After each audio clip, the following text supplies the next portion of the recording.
gagamba. Ito, sa araw na ito, mayroon na naman akong isang uri ng gagamba na ipapakita sa inyo. Ito ay hindi pangkaraniwan nakikita sa mga gilid ng bahay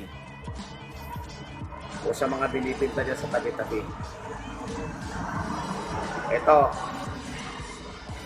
ayan siya, ganyan siya kalaki. Kung tawagin ay gagambang samon. Ayan. Yan ang gagambang samon. Kulay brown yan. Halos kasi laki ng kuko ko yung katawan niya. Kuko ng lalaki ng paa ko. Ayan siya. Ayan. Kung yung iba dyan, kung naalala niyo yung gagambang samon, ito siya. Ayan. Yan ay kulay brown na pula yung paa pagka ibinukas niya. Ayan. Ang antibay ng sapot niyan. Ayan siya. Saka yung isa naman, kulay itim. Ipapakita ko rin sa iyo yung kulay itim. Nakagagamba. Para gusto ko maging masiyahan kayo. Nakita nyo iba't ibang klase ng gagamba rito. Ito naman siya yung kulay itim. Ayan siya, ayan. Kulay itim yan, yan. Pumururot pa. Pumururot pa. Ayan. Ang dami niyang pururot. Ayan siya.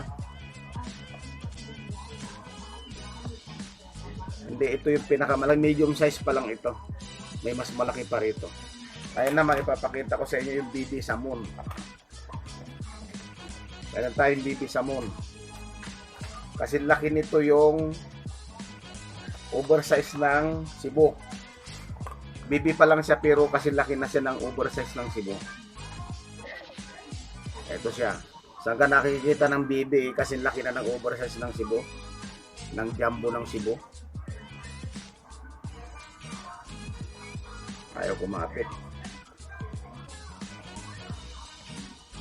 Nadudulas siya. BB nga talaga. Ayan. Yan ang bibing samon. Ayan, malaki na siya.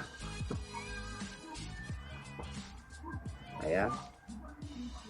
Ayan siya.